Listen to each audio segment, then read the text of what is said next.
తాకట్లో ఉన్న బంగారాన్ని విడిపించి ఆ రోజున మార్కెట్ ధర కట్టి మిగిలిన డబ్బును మీకు అందిస్తుంది కొమ్మూరి గోల్డ్.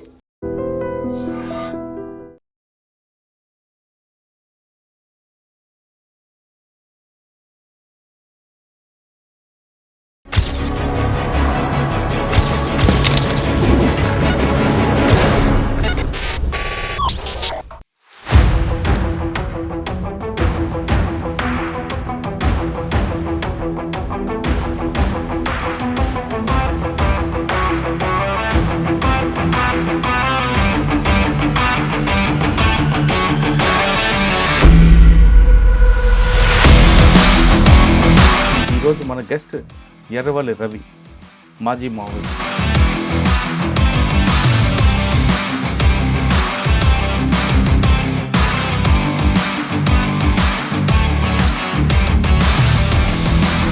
కొత్త ప్రపంచం ఎలా కనిపిస్తుంది, ఇప్పుడు ఆహారం అలవాట్లు కూడా మారుతుంటాయి. ఇవన్నీ అర్థం చేసుకోవడానికి మీ ఆరోగ్య సమస్యలకి దీనికి మ్యాచ్ అవుతుంది ఇక్కడ. ఇప్పుడైతే పర్వాలేదు అనుకున్నప్పుడు అక్కడ అంటే నిరంతరం మేము 9 ఏమి ఉంటాయి, అయినప్పటికీ కూడా ఎప్పటికప్పుడు మాకు ఉంటాయి. ఉదయం టీ ఉంటుంది, మధ్యాహ్నం భోజనం ఉంటుంది, మధ్యాహ్నం అది కూడా వలిస్తేనే లేదా రాత్రి భోజనం. ఒకవైపు పోలీసులు కాల్పులు వచ్చారనుకుని పరిగెట్టడాలు, ఇవన్నీ కూడా ఆ నిర్బంధం మధ్యన ఉండే రోజులు అవి. అది ఒక లక్ష్యంతో పని చేసినప్పుడు ఆ బాధలు అనేటువంటి గుర్తుకుంటావు. సరైన టైంలో అన్నం దొరకకపోవడం అన్నట్టు వివిధ రకాల సౌకర్యాలు లేకున్నప్పటికీ కూడా ఇప్పుడు తుపాకీతో అవసరం అనుకుంటున్నారా? సమస్య ఏందనుకున్నప్పుడు తుపాకీ ద్వారానే అనేది, కాబట్టి సాయుధ పోరాటం ద్వారా అనేది ఏమైతే సమాజాన్ని మార్చాలి, అది గ్యారంటీ. 24 సంవత్సరాల క్రితం వెళ్ళినప్పుడు ఆరేవల్లి ఎలాగుంది, 24 సంవత్సరాల తర్వాత వచ్చిన తర్వాత ఆరేవల్లి అభివృద్ధి ఏముంది? ఇప్పుడైతే డెవలప్ కనబడుతుంది. ప్రభుత్వాలు మారే డెవలప్మెంట్ అయింది, కానీ ప్రజల్లో మార్పు వచ్చింది అనుకుంటుంది సార్. గ్రామాల్లో ఇప్పుడు చూస్తున్నట్టయితే పార్టీలుగా వర్గాలుగా విడగొట్టబడ్డారు. కానీ ఇప్పుడు పార్టీకి ప్రజలకి దూరం పెరగడానికి కారణం ఏంటి? ఇక్కడ దూరము అనేదానికి ఇప్పటికీ ప్రజలు కోరుకుంటున్నారు, దాని సమస్య ఏం లేదు. ఈ కుట్రలు కుతంత్రాలు అయితే ఏవైతున్నాయో అవి చాలా తక్కువ ఉండేవి, ఇప్పుడు పెరిగిపోయినాయి అంటున్నారు. మీరు పనిచేసిన కాలంలో నిర్బంధం కూడా ఉంది కదా బాగా, ఆ నిర్బంధంలో మీరు పడ్డ కష్టం అని చెప్తారు. అటువంటి ఏం ఫీలింగ్స్ అయితే ఇప్పుడు రాలే నాకు.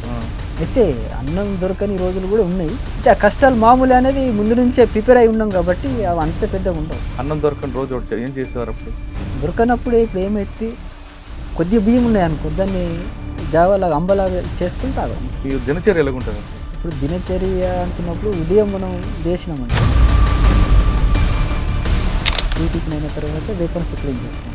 వేపన్స్ క్లీన్ చేసిన తర్వాత ఇప్పుడు తుపాకులు మీకంటే ఇక్కడ దాడులు దొరుకుతాయి, మరి బుల్లెట్లు దొరకవు కదా, ఎలా మరి? ఈ వీటితోటే ఇక అక్కడనే దాడిలో దొరికినాయి, ఉన్న వాటితోనే రక్షణ. అందుకోసం ఎట్లా పడితే అట్లా ఫైరింగ్ చేయరు అన్నట్టు. నీ దగ్గరకు వచ్చిందంటే నీ రక్షణ కోసం మాత్రమే ఫైరింగ్ చేయాలి. నువ్వు ప్రతి తూటకు నువ్వు లెక్క చెప్పాలి. పార్టీలో తోటాలే కాకుండా డబ్బులు కూడా లెక్క కరెక్ట్గా చెప్తారట కదా. కాబట్టి ఆ 9 మందికి ఒక సంవత్సర కాలంలో ఎంత ఖర్చు అవుతుంది అనుకున్నప్పుడు ఒక 2 లక్షలు ఖర్చు అవుతుంది అనుకో, ఆ 2 లక్షలు ఆ స్క్వాడ్కి ఇస్తారు. అంటే ఇక్కడ నిధులు ఎక్కడి నుంచి వస్తా మరి మీకు? నిధులు అంటే ప్రజల నుంచి కొన్ని రోడ్లు వేసినప్పుడు వాళ్ళు అసలు స్వతంత్రంగా వచ్చి ఇచ్చిపోయినా కూడా ఉన్నాయి. తమ్ముడు, అమ్మ, నాన్న ఎవరు గుర్తురాలేదా? గుర్తొస్తారు, ఎందుకు గుర్తురా?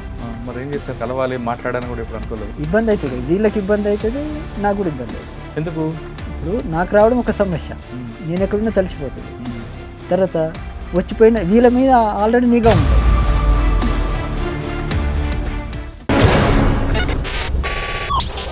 గతంలో గ్రామాల పరిస్థితి ప్రభావంతోనో లేదా చుట్టుపక్కల జరుగుతున్న అన్యాయాలకు ఎదిరించాలనో కొంతమంది యువకులు అడవిబాటు పట్టారు. ఆ విధంగా అడవిలోకి వెళ్ళిన తర్వాత కాలంతో సంబంధం లేకుండా నిరంతరం బడుగు బలహీన వర్గాల కోసం, ప్రజల కోసం పనిచేసేవారు. ఆ విధంగా కొన్ని సంవత్సరాల పాటు అడవికి పరిమితై తర్వాత వ్యక్తిగత కారణాలతోనో లేదా ఇటీవల జరుగుతున్న నిర్బంధానికి భయపడో లేదా వ్యక్తిగత కారణాలతోనో అనారోగ్య సమస్యలతోనో జనజీవన స్రవంతులకు వచ్చిన వారు పరిచయం చేసే కార్యక్రమంలో ఈరోజు మన గెస్ట్ ఎర్రవల్లి రవి, మాజీ మావోయిస్ట్. నిజామాబాద్ జిల్లా కామారెడ్డి దగ్గర ఆర్యవల్లికి చెందిన రవి దాదాపు 24 సంవత్సరాల కిందట అడవిలోకి వెళ్ళారు. 24 సంవత్సరాల నుంచి అడవిబాటు పట్టిన ఆయన తెలంగాణ తర్వాత ఒడిశా క్యాడర్ కూడా వెళ్ళారు.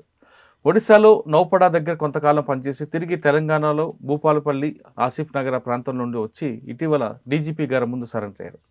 అసలు రవి ఎందుకు వెళ్ళారు? వెళ్ళిన తర్వాత ఆ 24 సంవత్సరాల్లో ప్రజల కోసం చేసిన కార్యక్రమాలు ఏంటి?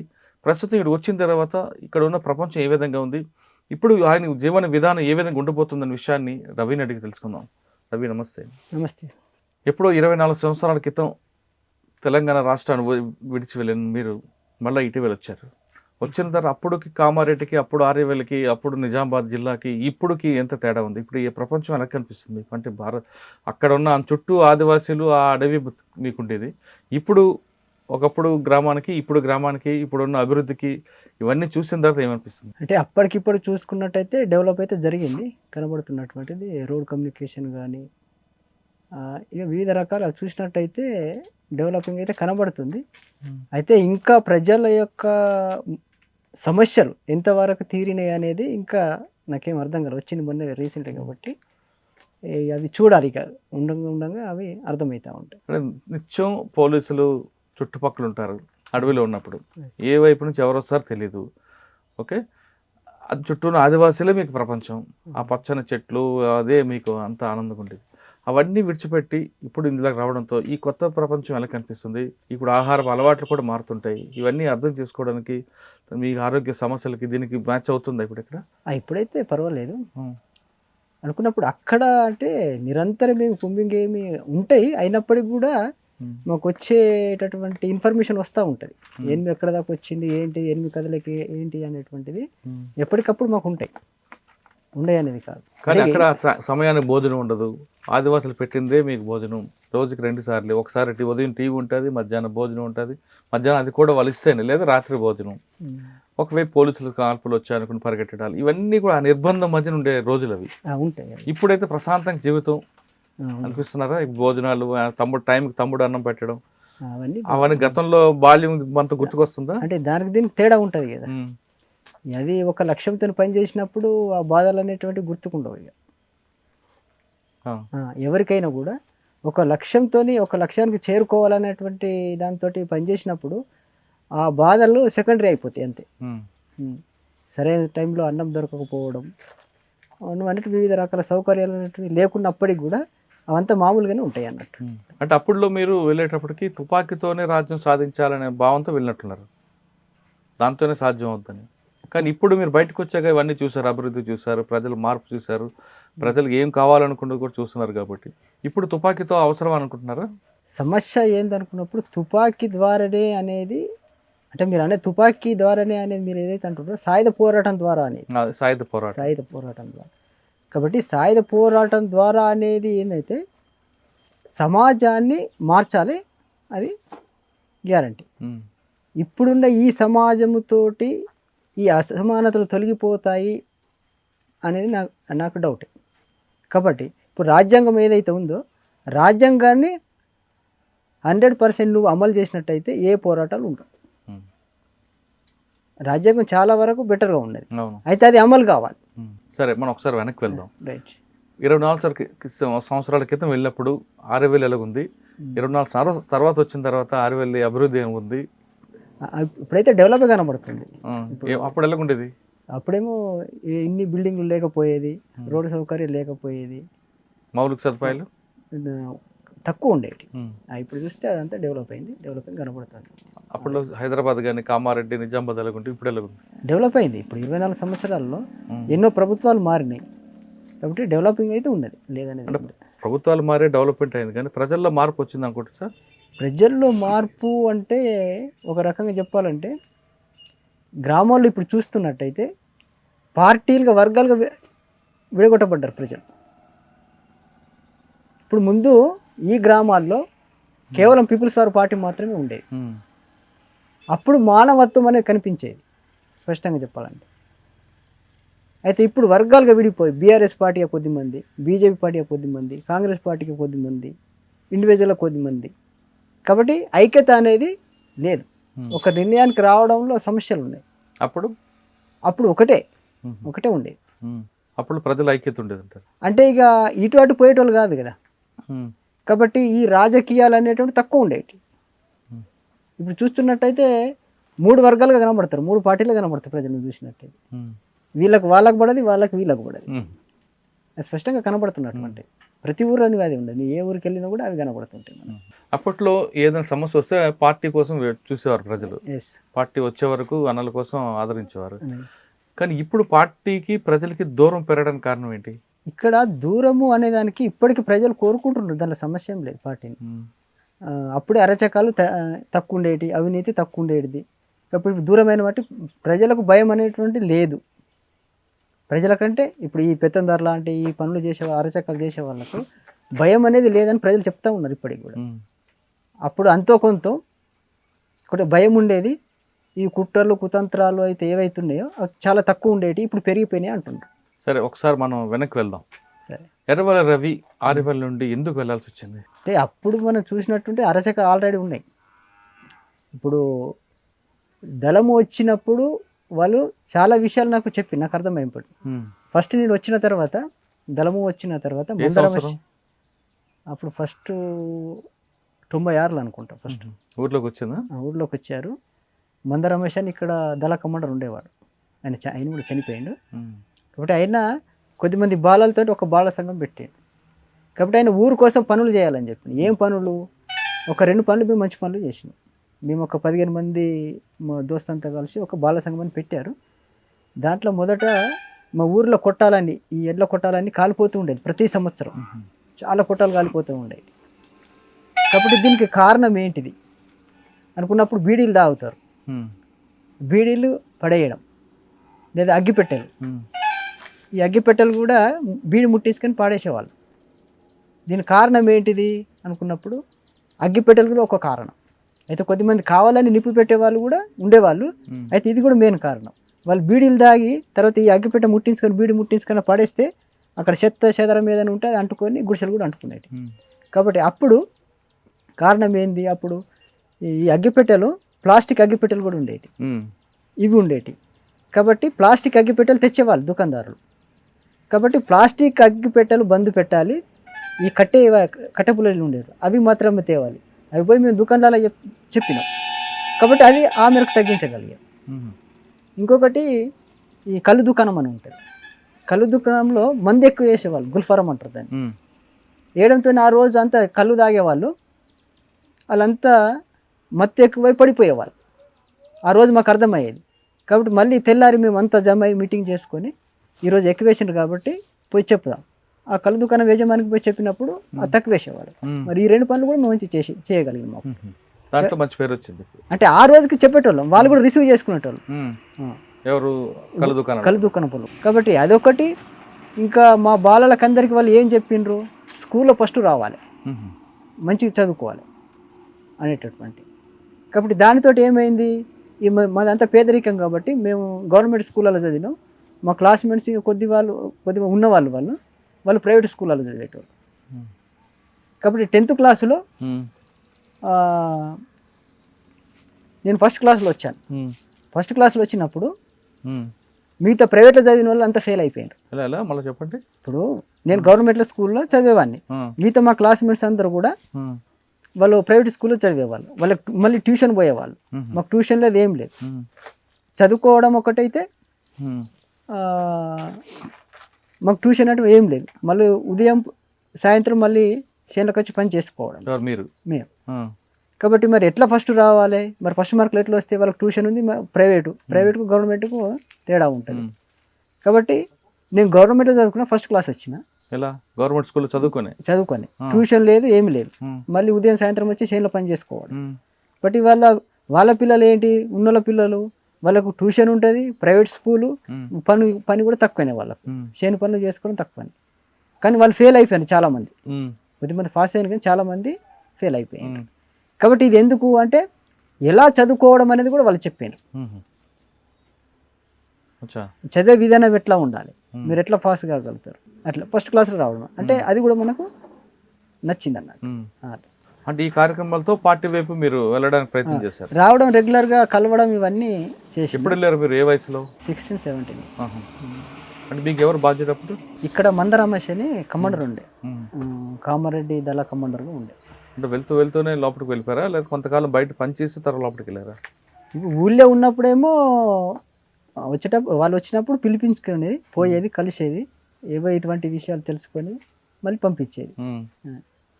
అంటే వెళ్ళి లోపలికి ఎంతకాలం చేశారు, ఎక్కడెక్కడ పని చేశారు? నేను ఇక్కడ నుంచి పోయిన తర్వాత తెలంగాణ ఇక్కడ నుంచి పోయి కొద్ది కాలం కామారెడ్డి దళంలో ఉన్నాను, ఒక 6 నెలల వరకు.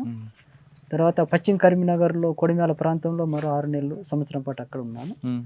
తర్వాత తెలంగాణ స్టేట్, అప్పుడు north Telangana special zonal committee అనేవాళ్ళు, ఆ ప్రెస్ టీంలో దాంట్లో పనిచేశాను. ఎంతకాలం? దాంట్లో 10 వరకు అక్కడ పనిచేశాను. అంటే మీరు లోపలికి వెళ్ళిన తర్వాత మావోయిజం, లెనినిజం వీటి గురించి చెప్పేవారు క్లాసులు? క్లాసులు ఉంటాయి అవన్నీ. లేదు ఇక్కడ నేర్చుకుని వెళ్ళారా, అక్కడికి వెళ్ళాక నేర్చుకున్నారా? అక్కడ పోయిన తర్వాత అంటే ముందు నేర్పడము, క్లాసులు ఉండడం, మళ్ళీ తర్వాత జాయిన్ చేసుకోవడం ఉండదు. యుద్ధం చేస్తూనే యుద్ధం నేర్చుకోవడం ఏదైనా. మీరు నువ్వు పని చేస్తూనే నువ్వు సిద్ధాంతాలు నేర్చుకోవాల్సిందే, రాజకీయాలు నేర్చుకోవాల్సిందే. మీరు ఎంత ఎక్కువ కాలం ప్రెస్లో పనిచేస్తారు? ఎక్కువ కాలం ప్రెస్లో పనిచేస్తాను. అంటే స్క్వాడ్లో దీంట్లో లేరు? స్క్వాడ్లో లేదు. ప్రెస్లో మీ డ్యూటీ ఎలాగుండేదండి? డ్యూటీ అనుకున్నప్పుడు ఇప్పుడు ఇక్కడ ప్రజా విముక్తి నడిచేది. ప్రజా విముక్తి దానికి సంబంధించినట్టు వ్యాసాలు, రిపోర్టు, ప్రజా పోరాటాల రిపోర్ట్స్ కానీ, తర్వాత వ్యాసాలు కానీ అవి అంతా టైప్ చేసుకోవడం మీరు. తర్వాత డిటిపి చేసుకోవడం, వేరే కరపత్రాలు, తర్వాత కొన్ని బుక్లెట్స్, అమరవీరుల జీవిత చరిత్రలు అంటారు, అవి టైప్ చేయడం బుక్స్గా ఆ పనులు చేసేవాడు. అంటే దానికి మరి అజ్ఞాతం అవసరం లేదు, ఒక మైదానం ఉండి చేసుకోవచ్చు కదా. నీకు ఇప్పుడు పార్టీని బ్యాన్ చేసిన తర్వాత కష్టం కదా. కొద్ది కాలం అట్లా చేసిండ్రట, నేను పోకముందు బయటనే చేసిండ్రట. ఇవాళ అరెస్ట్ కావడం, ఇవి చేయడంతో వాటిని కూడా లోపలికి తీసుకెళ్ళండి. ఇప్పుడంటే యూట్యూబ్లో మీడియా వచ్చింది, అప్పట్లో మీకు రేడియో తప్ప వేరే సమాచారం లేదు. వేరే లేదు. ఆ సమయంలో మీకు వార్తలు కావాలంటే, మీకు సమాచారం కావాలంటే ఏ విధంగా వచ్చేది? పేపర్ వచ్చేది, 15 రోజులకు ఒకసారి పేపర్, వారం రోజులకు ఒకసారి పేపర్ వచ్చేది. దాంట్లో చదువుకుంటే, అందుకోసం ఏదైనా ఖండించాలన్నా కూడా ఒక వారం తర్వాతనో 15 రోజుల తర్వాతనో, అవసరం ఒక నెల రోజుల తర్వాత కూడా ఖండించినవి ఉన్నాయి. అదంతా చల్లారిన తర్వాత ఇప్పుడు వచ్చి స్టేట్మెంట్ వచ్చిన అన్నయ్య కూడా ఉన్నాయి, ఎందుకంటే కమ్యూనికేషన్ తక్కువ ఉంటుంది, ఉండేది అప్పుడు. ఇప్పుడైతే వెంటనే ఇప్పుడు పొద్దున చూసినామంటే సాయంత్రం రిలీజ్ చేస్తారు. అంటే అప్పుడులో ఎలా ఉండేది పరిస్థితి? 15 రోజులకు ఒకసారి కంటెంట్ వస్తుందా పేపర్? 15 రోజులకు ఒకసారి వచ్చేదా? వచ్చేదండి. దాని వార్తలు చూసుకొని మీరు రాసేవారు అంతే. ఒక్కొక్కసారి ఎన్కౌంటర్ జరుగుతుంది, ఇదే బోటుకు ఎన్కౌంటర్, దీని వెంటనే కట్టించాలి, దీని మీద న్యాయ విచారణ జరపాలని ఒక ప్రెస్ నోట్ ఇస్తారు. అది మీకు ఎప్పటికి వస్తుంది ఆ సమాచారం? ఎప్పుడు వెంటనే మీరు అంటే సార్ దీంట్లో ఏముంటుందంటే, ఒక వ్యక్తి ఎక్కడున్నాడని ఆ బాధ్యులకు తెలిసి ఉంటుంది, అందరికి తెలిసి ఉంటుంది. ఆయన ట్రీట్మెంట్కి వెళ్ళాడా, లేకపోతే ఏమైనా ప్రయాణంలో ఉన్నాడా, దాన్ని బట్టి వీళ్ళకి అర్థమైపోతుంది. ఇప్పుడు ఆయన బయటికి వెళ్ళిండు అనుకో, ఏదో ఎన్కౌంటర్ జరిగింది అంటే ఏంటిది, ఆయన లోపలైతే లేడు, ఆయనతో పాటు స్క్వాడ్ వాళ్ళు ఎవరు లేరు కాబట్టి పట్టుకొని చంపినట్టు, అట్లా నిర్ధారణకు వచ్చేసి చెప్తాను. అది మీరు రాయాలి కదా, మీకు సమాచారం ఎవరు, మీ బాధ్యుడు ఎవరు? ఇప్పుడు మా బాధ్యులు ఎవరు ఉంటారు, వాళ్ళకి వస్తుంది అన్నట్టు రిపోర్ట్. అంటే మీరు రాసింది ఆయన చూసిన తర్వాత ప్రకటన బయటకు వస్తుందా, లేదా మీరే నేరుగా ఇచ్చి? మేము ఇయ్యం, దానికి బాధ్యులు ఉంటారు వాళ్ళు. అంటే మీరు టైప్ చేయడం, ఓన్లీ టైప్ చేయడమే, ఈ దాంట్లో మ్యాటర్తో మాకు సంబంధం ఉండదు. ఆయన ఇచ్చింది టైప్ చేయడమే, కానీ మీరు అనుకుంది, మీరు ఊహించింది రాయడానికి లేదు. కానీ ఒక్కొక్కసారి ఏపీటీ ఉంటుంది, ఏపీటీ మిస్ అయి ఉంది అనుకోండి, వెంటనే పోలీసు కస్టడీలో వారిని విడుదల చేయాలంటూ ఒక అట్లా. అంటే ఏపీటీ మిస్ కావడం అనేది తక్కువ, అంటే వీళ్ళకు అర్థమైపోతుంది, వీళ్ళు మిస్ కాకుండా పోతారు, ఖచ్చితంగా పోతారు, ఆ ఏపీటీ ప్లేస్లోకి పోతారు. వాళ్ళకి అక్కడ డౌట్ వస్తే ఖచ్చితంగా ఇస్తారు. ఇక కానీ మీరు 16 సంవత్సరాల వెళ్ళారు, అప్పటికే ఇంటర్మీడియట్ చదువుకున్నారు అనుకుంటా. Intermediate 10th class first class pass అయిన వీరు ఏ లక్ష్యంతో లోపలికి వెళ్ళారు? అసలు ఏదో సాధించాలనుకుంటారు కదా. ఇప్పుడు సమాజంలో జరుగుతున్నటువంటి అసమానతలు ఆల్రెడీ ఉన్నాయి, కులాలు ఉన్నాయి, మతాలు ఉన్నాయి, వీటితోటి విడిపోయి ఉన్నారు ప్రజలు కదా. అది వాళ్ళు చెప్పినట్టు కనబడుతున్నది కూడా. అంటే మీరు వెళ్ళే సమయానికి ఊర్లో అదే విధంగా ఉందా? అవునండి, అవన్నీ ఉన్నాయి. ఇప్పుడు ఏదైతే కులాలు ఉన్నాయో, కులాల వారిగానే ఊర్లో కూడా పరిపాలన అంతా కొనసాగుతున్నట్టు ఉంటుంది. ఇప్పుడు దళితుల నుంచి మొదలుకుంటే అగ్రవర్ణాల వరకు అదే పరిస్థితి ఉన్నది. అప్పుడు ఉన్నది, ఇప్పుడు కూడా ఉన్నది, లేదనేది ఏం లేదు. కానీ అప్పుడు కూడా పార్టీలో కూడా అగ్రవర్ణాలు, అగ్ర కులాల వరకు కూడా ఉన్నారు కదా, అనేక రకాలుగా ఉన్నారు, అన్ని సెక్షన్ల వాళ్ళు ఉంటారు. కానీ ఒక్కరికొకరు తెలియదు, నీ పేరు ఏంటిది, నీ వర్గం ఏంటిది, నీ కులం ఏందని తెలిసే అవకాశాలు ఉండవు. అందరు సమానంగానే ఉంటారు దాంట్లో, కాబట్టి తెలిసే అవకాశాలు ఉన్నాయి. పార్టీలో మీరు తెలంగాణ తర్వాత ఎక్కడెక్కడ పనిచేశారు? తెలంగాణ తర్వాత ఇప్పుడు నేను చెప్పిన కదా, కరీంనగర్లో జగిత్యాల ప్రాంతంలో అక్కడ కొడిమాల అనే స్క్వాడ్ ఉంటుంది, అక్కడ కొద్ది కాలం పనిచేసిన తర్వాత north Telangana special zonal press టీంలో ప్రజా విముక్తి దాంట్లో పనిచేసిన 2010 వరకు. ఈ 2010 నుంచి ఒడిశా స్టేట్లో కూడా ప్రెస్ టీం ఉన్నాయి, అక్కడ కూడా జనసంగ్రామ్ అనే పత్రిక నడిచేది అన్నట్టు. అంటే మీకు ఒడియా కూడా వచ్చా? ఒడియా కూడా వచ్చు, రాయడం అది రాయడం చదవడం వచ్చు. అంటే పార్టీలు నేర్చుకున్నారు? పార్టీలు అంటే తెలుగుతో పాటు ఏం భాషలు వచ్చు? తెలుగుతో పాటు ఒడియా వచ్చు, ఛత్తీస్గఢీ వచ్చు, తర్వాత హిందీ కూడా వచ్చు, గోండి, ఇవన్నీ పార్టీలు నేర్చుకున్నారు. ఇక అవసరం ఇక అది. సార్, మీరు రాసిన ప్రెస్లో పేపర్లో మీకు బాగా గుర్తుండిపోయిన ఒక వార్త చెప్పండి. వార్త అంటే ఇప్పుడు ప్రతిదాన్ని ఇప్పుడు అభయారణ్య సమస్య ఉన్నది, సోనంపేటలో అభయారణ్య సమస్య ఉంటుంది. అంటే అక్కడ ఈ అభయారణ్యం పేరుతోటి ప్రజల్ని విస్థాపన చేసిండ్రు. కాబట్టి ప్రజలు ఎంత అంటే వాళ్ళ స్వాగతం మామూలుగా లేదు. పోయినామంటే వాళ్ళ సంతోషంతోనే వచ్చిండ్రు అక్కడికి ఫస్ట్ స్టార్టింగ్లో పోయినప్పుడు. దేవుడే పంపించిండని చెప్పేసి వాళ్ళు ఇది మిడిల్లో భాగంగా రోల్ కాల్ చేస్తారు అన్నట్టు. వాళ్ళు అందరిని లైన్గా నిలబెట్టి రోల్ కాల్ చేస్తారు అన్నట్టు. ఆ రోల్ కాల్ చేసేటప్పుడు వాళ్ళు కొబ్బరికాయలు తెచ్చి కొట్టి మీద చల్లడం, ఆరాతులు పట్టడం. తర్వాత వాళ్ళే అక్కడ ఉండి ఈ ఫారెస్ట్ వాళ్ళంతా పారిపోయినరు, వాళ్ళకి భూములు వచ్చేసినాయి. తర్వాత వాళ్ళ గొర్రెలు బర్రెలు అన్నట్టు మేపడానికి మంచిగా స్వేచ్ఛ వచ్చేసింది కదా అనుకున్నప్పుడు, దీని ద్వారా అది ఫస్ట్ మనం రాసింది ఏంది, పోరాటం ద్వారానే ఏదైనా సాధ్యం, పోరాటం ద్వారానే ఏదైనా సాధ్యం. కాబట్టి వాళ్ళ ఐక్యత వచ్చింది, ఐక్యమైనరు వాళ్ళకు ఒక ధైర్యం అనేది వచ్చేసింది. కాబట్టి వాళ్ళు అంతవరకు ఎవరైతే హింసిస్తూ ఉన్నారో వాళ్ళంతా పారిపోయినరు కదా, అది ఈ విషయం అన్నట్టు. ఎక్కడ? సోనాపేట ప్రాంతం. ఎంతకాలం పనిచేస్తారు అక్కడ? అక్కడ 17 వరకు, 10 నుంచి 17 వరకు అక్కడే ఉన్నారు. మీకు హారతి ఇచ్చి స్వాగతం పలికిన ప్రజలు మిమ్మల్ని ఆదరించారు అక్కడ. కానీ అదే ప్రాంతంలో కొంతకాలం తర్వాత మిమ్మల్ని ఎందుకు దూరం పెట్టారు? రిప్రెషన్ అంతే, దూరం ఏం పెట్టలే. దూరం ఏం పెట్టింది అయితే ఏం లేదు. ఇప్పుడు మళ్ళీ అంటే ఎప్పుడైతే అక్కడ క్యాంపులో ఎస్టాబ్లిష్ చేసుకుంటూ వచ్చిండ్రో ఉండడం కూడా కష్టమే. కాబట్టి ఎప్పుడు నిరంతరం కుంభింగ్ జరగడం దాంతో. కానీ మీరు చెప్పిన గరియాబాదు, నవపాడ, సోనాపేట, కొంచెం ముందుకు వెళ్తే మన జార్ఖండ్ బయట కానీ ఈ ప్రాంతం అంతా కూడా మీరు ఆధార్ కార్డు వ్యతిరేకించిన వద్దన్నా వాళ్ళు బయటకు వచ్చి ఆధార్ కార్డులు తీసుకున్నారు. అక్కడ అద్దన్నది అయితే ఏం లేదు, ప్రతి కార్డును తీయించినవి ఉన్నాయి. ఇప్పుడు అదే సోనాపేట ప్రాంతంలో ఎవరికి పింఛన్ వస్తుంది లేదు అనే దాన్ని కూడా ఎన్నో పింఛన్లు ఇప్పించినవి ఉన్నాయి, ఇవి చట్టబద్ధంగా చేసినటువంటి. కానీ మీ వైపు కూడా జనతా సర్కార్ వచ్చిందా?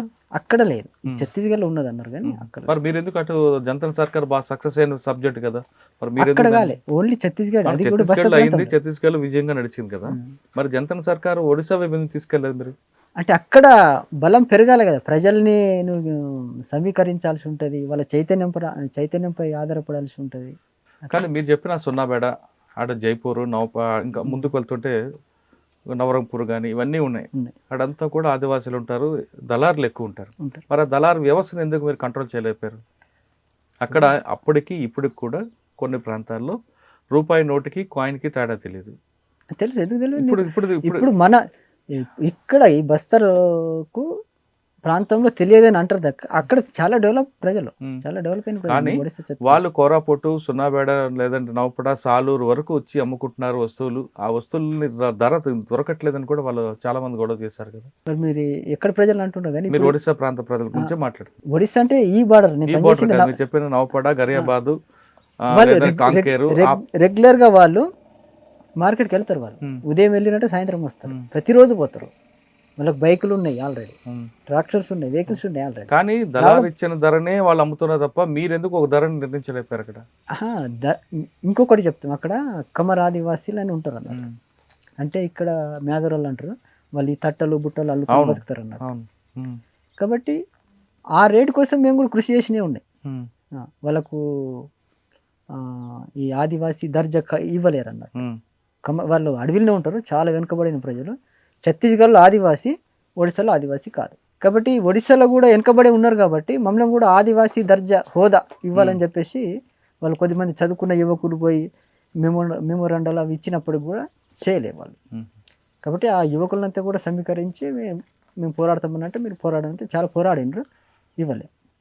తర్వాత చాలామంది పోరాడి ఇక కొద్దిమందికి చదువుకున్నారు, చదువు కూడా వచ్చేసింది. అయితే ఇప్పటికైనా మన ఆదివాసీ హోదా ఇచ్చారా ఇవ్వరా తెలియదు. మీరు వాళ్ళు చెప్పింది మీ బాధ్యుడు చెప్పింది రాయడం ఏంటి, టైప్ చేయడం వల్ల లేదు మీకు స్వతహాగా కూడా వార్తలు రాయడం, మీకున్న అక్కడ కంటి ముందు కనపడుతున్న కథనాలు రాయడం చేసుకున్నారా?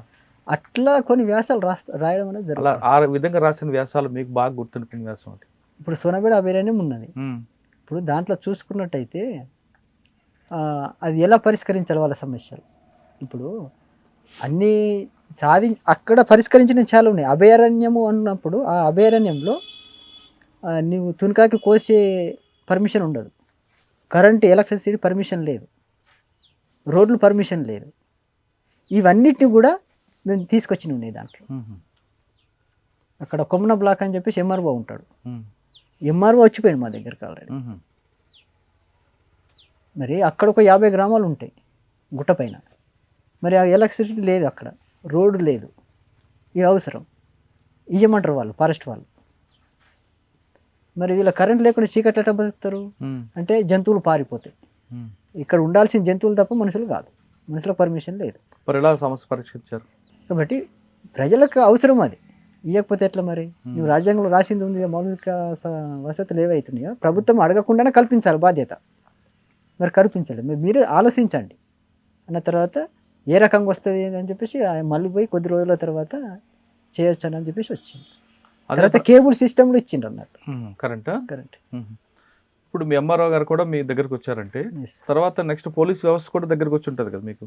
అంటే వీళ్ళు ఇప్పుడు దాంట్లో కూడా అందరూ అధికారులు కూడా మంచిగా ఆలోచించే అధికారులు కూడా ఉన్నారు. ఇప్పుడు మాకు కూడా అర్థమైతే రిపోర్ట్ వస్తూ ఉంటుంది ఎవరు ఏంటిది ఏం కథ అనేది. అటువంటి వాళ్ళు కలవడానికి కూడా ప్రయత్నం చేస్తూ ఉంటారు. మా వంతు మేము చేస్తాం అనేదానికి. ఇప్పుడు మీకు వచ్చిన సమాచారం ప్రకారం ఒక వ్యక్తి ప్రభుత్వానికి అనుకూలంగా చేస్తున్నాడు, మరో వ్యక్తి ఒక అధికారి ప్రజలకు వ్యతిరేకంగా చేస్తున్నాడు, ఆ వ్యక్తిని దండించాలని ఇప్పుడు మీరు నిర్ణయం తీసుకుంటారా, లేదు మీ పైన ఉన్న బాధ్యత తీసుకుంటారా? అట్లా దండించడానికి అనుకూలం అని కాదు, అక్కడ వాళ్ళ పనులు చేయమంటాం మనం అంతే. వాళ్ళకు ప్రజలకు అవసరం బట్టి మీరు చెయ్యాలి అని. ఓకే, కానీ మీరు కరపత్రాలు ఇస్తుంటారు కదా, నువ్వు పద్ధతి మార్చుకోకపోతే గ్రామ సభలో నేను దండిస్తాం శిక్షిస్తాం అని, అది కూడా మీరు రాస్తుంటారా? అంటే అక్కడ ఒక కమిటీ ఉంటుంది, వ్యక్తిగా ఎవరు తీసుకోరు నిర్ణయం. ఒక 3 తోటి 5 తోటి 7 తోటి లేదా 11 మందితోటి వాళ్ళ సంఖ్యను బట్టి ఒక కమిటీ ఉంటుంది. ఆ కమిటీలో ప్రజాస్వామ్యబద్ధంగా నిర్ణయం తీసుకోబడుతుంది అన్నట్టు. అంటే రాయడం వరకైనా శిక్షలు అమలు చేయడం కూడా మీ బాధ్యత ఉంటుందా? ఉండదు, రాయడం వరకు. మీరు పనిచేసిన కాలంలో నిర్బంధం కూడా ఉంది కదా బాగా, ఆ నిర్బంధంలో మీరు పడ్డ కష్టం అంటే చెప్పండి. నిర్బంధం ఎందుకు వచ్చావరా నాయన అని అటువంటి ఏం ఫీలింగ్స్ అయితే ఎప్పుడు రాలే నాకు. అయితే అన్నం దొరకని రోజులు కూడా ఉన్నాయి ఫైరింగ్ అయినప్పుడు. అయితే ఆ కష్టాలు మామూలు అనేది ముందు నుంచే ప్రిపేర్ అయి ఉన్నాం కాబట్టి అవి అంత పెద్దగా ఉండవు. అన్నం దొరకని రోజు ఏం చేసేవారు అప్పుడు? దొరకనప్పుడు ఇప్పుడు ఏమైతుంది, కొద్దిగా బియ్యం ఉన్నాయి అనుకో, దాన్ని జావాలాగా అంబలాగా చేసుకుని తాగడం. కొంతమంది చింతపండు బూడిద కలుపుకొని తినే రోజులు కూడా ఉండేవి కదా. అక్కడ అటువంటి ఏం చేసినా లేదు. కానీ ఇక వేరే వేరే ప్రాంతాల్లో వాళ్ళు ఇక ఆ పూట గడవడం కోసం లేదా బతకడం కోసం ఎన్నో రకాలు చేసినవి ఉన్నాయి. అసలు మీ దినచర్య ఎలాగుంటుందండి? ఇప్పుడు దినచర్య అనుకున్నప్పుడు ఉదయం మనం లేచినామంటే కాలకృత్యాలు తీసుకున్న తర్వాత బ్రష్ వేసుకుంటాం. ఇవి అంతా అంటే కాలకృత్యాలంటే మీరు ఒకే దగ్గర ఉంటారు కదా, తిరుగుతుంటారు కదా, అక్కడ మీకు చెరువు ఏదో ఉండాలి కదా. అంటే నీళ్లు తెచ్చుకొని పెట్టుకుంటారు డబ్బాలలో, తర్వాత ఎవరి వాళ్ళు నీళ్ళు తీసుకొని వెళ్ళిపోతారు. చెరువు అటు ఇట్లా ఊర్లలాగా ఉండదు కాబట్టి ఏమైనా డబ్బాలు ఉంటాయి, లేకపోతే ఈ పాలిథిన్ కవర్లు ఉంటాయి, వాటిలో తీసుకుపోతారు. ఉదయం కాలకృత్యాలు అయిపోయిన తర్వాత రోల్ కాల్ చేస్తారు, ఎంతమంది ఉన్నారు, ఈరోజు ప్రోగ్రామ్ ఏంటిది, ఏమేమి చేయాలని అది చెప్పిన తర్వాత ఎక్సర్సైజ్ చేస్తారు. ఎక్సర్సైజ్ చేసిన తర్వాత మళ్ళీ టీటీపీని ఉంటుంది. టీటీపీని అయిన తర్వాత వెపన్స్ క్లీన్ చేసుకుంటారు. వెపన్స్ ఉన్నవాళ్ళు క్లీన్ చేసిన తర్వాత సమిష్టి అధ్యయనం అనేది ఒక క్లాస్ లాగా జరుగుతుంది, ఒక 2 గంటలు. దాని తర్వాత పెట్రోలింగ్ చేసుకుంటారు, ప్రొటెక్ట్ పెట్రోలింగ్ అంటారు. ఉన్న మన మకం చుట్టూ పెట్రోలింగ్ చేసుకుంటారు. మళ్ళీ లంచ్ చేస్తారు. లంచ్ చేసిన తర్వాత విశ్రాంతి ఉంటుంది. 12 నుంచి 2 వరకు విశ్రాంతి. తర్వాత వ్యక్తిగత అధ్యయనం అంటారు అన్నమాట, వ్యక్తిగతంగా చదువుకోవడం అనేది ఉంటుంది. మళ్ళీ 2 గంటలకు ప్రాథమిక విద్య ఉంటుంది. మ్మ్. స్కూల్ రాని వాళ్ళకు 2 గంటలు స్కూల్ నడుస్తుంది అన్నట్టు. మ్మ్. 2 నుండి 4 వరకు ఉంటుంది. 4 తర్వాత మళ్ళీ కాలకృత్యాలకు ఎవరైనా అటు ఇటు పోయే వాళ్ళు ఉంటే పోయి వస్తారు. మ్మ్. మళ్ళీ మరొక గంట మళ్ళీ వెపన్ డ్రిల్ జరుగుతుంది అన్నట్టు. మ్మ్. అయిన తర్వాత మళ్ళీ వచ్చి టీ తాగుతారు. మ్మ్. టీ తాగిన తర్వాత మళ్ళీ క్విజ్ పోటీ అని చెప్పేసి మ్మ్. క్విజ్ పోటీ మ్మ్. అది మళ్ళీ జరుగుతుంది అన్నమాట. మ్మ్. అట్లా అది 10 గంటల దాకా ఉంటుంది. మ్మ్. 10 గంటలకు క్యాంప్ క్లోజ్ అయిపోతుంది. అంటే రోజు ఒకరికి సెంటరీ వేస్తుంటారు, మారుస్తుంటారు సెంటరీ. సెంట్రీ ప్రతి ఒక్కరు సెంట్రీ చేస్తారు. 2 గంటల డ్యూటీ అచ్చా. ప్రతి రాత్రి అయినా పగలైనా? రాత్రి 1.5 గంట ఉంటుంది. పొద్దున దాకా అయితేనేమో 2 గంటలు ఉంటుంది. కానీ అంత నిర్బంధం మధ్య ట్రైనింగ్, ఆయుధ ట్రైనింగ్ అనేది ఎలాగవుతుంది? సాధ్యమేనది? ఎప్పటికి ఉండదు కదా. మ్మ్. ఇప్పుడు ఇక్కడ పోలీసు వాళ్ళకి ఇచ్చినట్టు అట్లా ఉండదు అన్నట్టు. మ్మ్. అట్లా 6 నెలలకు ఒకసారి ట్రైనింగ్ అయితే పెడతారు. ఇప్పుడు తుపాకులు మీకంటే ఇక్కడ దాడులు దొరుకుతాయి, మ్మ్. మరి బుల్లెట్లు దొరకవు కదా, ఎలా మరి? ఈ వీటితోటే ఇక అక్కడనే దాడిలో దొరికినాయి ఉన్న వాటితోనే రక్షణ. అందుకోసం ఎట్లా పడితే అట్లా ఫైరింగ్ చేయరు అన్నట్టు. అంటే పోలీసు వాళ్ళకంటే అకౌంట్ ఉండదు కాబట్టి కొడుతుంటారు. కొడుతుంటారు. మీకు ఇక వాళ్ళకి ఫుల్ తక్కువ ఉంటాయి కదా? కాబట్టి ఆ? ఇక అనవసరంగా ఫైరింగ్ చేయరు. మ్మ్. నీ దగ్గరకు వచ్చిందంటే నీ రక్షణ కోసం మాత్రమే ఫైరింగ్ చేయాలి. మ్మ్. అంతే. అది కూడా వేస్ట్ కాకుండా చేయాలి. వేస్ట్ కాకుండా చేయాలి. మ్మ్. నువ్వు ప్రతి తూటకు నువ్వు లెక్క చెప్పాల్సిందే. మ్మ్. ఇక నీ దగ్గర ఉన్నాయని చెప్పి ఎటువంటి ఫైరింగ్ చేసినట్టే నెక్స్ట్ దొరకాయి మరి. ఆ. అది కూడా కంట్రోల్. పార్టీలు లెక్క అంటే వచ్చింది. పార్టీలు తోటాలే కాకుండా డబ్బులు కూడా లెక్క కరెక్ట్గా చెప్తారట కదా? ఇప్పుడు దాంట్లో ఏముంటుందంటే ఇప్పుడు ఒక స్క్వాడ్లో ఒక 7 నుంచి 9 మంది దాకా ఉంటారు. మ్మ్. కాబట్టి ఆ 9 మందికి ఒక సంవత్సర కాలంలో ఎంత ఖర్చు అవుతుంది అనుకున్నప్పుడు ఒక 2 లక్షలు ఖర్చు అవుతుంది అనుకో. మ్మ్. ఆ 2 లక్షలు ఆ స్క్వాడ్కి ఇస్తారు. దాన్ని ప్రతి నెలకు ఒకసారి అవసరం ఉన్న సామాన్లు తెప్పిస్తారు అన్నట్టు. మ్మ్. ఆ బట్టలు కావచ్చు, సోప్స్ కావచ్చు, అవసరం ఉన్నాయి, పెన్నులు ఇవంతా కూడా తెప్పిస్తారు. తర్వాత అవి ఇప్పుడు టాయిలెట్కి సంబంధించినటువంటి వస్తువులకు ఒక నెలలో ఎంత ఖర్చు అయినా ఒక కాలం ఉంటుంది, దాంట్లో రాయాల్సి ఉంటుంది. మ్మ్. ప్రతిదానికి ఒక కాలం ఉంటుంది. మ్మ్. సివిల్ ఈ మామూలు బట్టలకు ఎంత ఖర్చు అయినాయి, మిలిటరీ బట్టలకు ఎంత ఖర్చు అయినాయి, తర్వాత మిలిటరీ గూడ్స్కు ఎంత ఖర్చు అయినాయి, అట్లా కాలం ఉంటుంది. కాలం ప్రకారం రాయాల్సి ఉంటుంది ప్రతి నెలకు. ఇదంతా ఎవరు చూస్తారు? దాంట్లో ప్రతి దళంలో ఒక్కరికి బాధ్యత ఉంటుంది అన్నట్టు. వాళ్ళు చూస్తారు అన్నట్టు. వాళ్ళ సామాన్లు తెప్పియడం, రాయడం ఉంటాయి అన్నట్టు. అంటే ఇక్కడ నిధులు ఎక్కడి నుంచి వస్తారు మరి మీకు? ఇప్పుడు నిధులు అంటే ప్రజల నుంచి కొన్ని వస్తాయి, మ్మ్. తర్వాత కాంట్రాక్ట్స్ ద్వారా ఇస్తారు. ఇప్పుడు నిధులు అనేటివి సమస్య కాదు. ఇప్పుడు సమస్య ఏముంటుంది. మ్మ్. ఇప్పుడు కాంట్రాక్ట్స్ ఉన్నారు అనుకో. ఇప్పుడు నేనున్న ప్రాంతంలో నేను చూసింది రోడ్లు వేస్తారు అన్నట్టు. మ్మ్. రోడ్లు వేసేటప్పుడు వాళ్ళు అసలు స్వతంత్రంగా వచ్చి ఇచ్చిపోయినవి కూడా ఉన్నాయి. సార్ ఆ నిధులు వస్తాయి, డబ్బు వచ్చింది, ఆ డబ్బు ఎక్కడ పెడతారు మరి మీరు? దాన్ని పట్టుకొని అంత తిరగలేరు కదా? పెద్ద మొత్తంలో అయితే రావు. మ్మ్. ఆ సంవత్సర కాలం సరిపోయేటనే వస్తాయి. మ్మ్. అవి మళ్ళీ ఒకసారి వాళ్ళు మీటింగ్ అయిపోయి ఏ స్క్వాడ్కి ఎంత ఇవ్వాలి, ఏ విభాగానికి, ఇప్పుడు ప్రెస్ విభాగం ఒకటి ఉంటుంది, మ్మ్. దానికి ఎంత ఖర్చు అవుతుంది సంవత్సర కాలం వాళ్ళకి ఇచ్చేస్తారు. మ్మ్.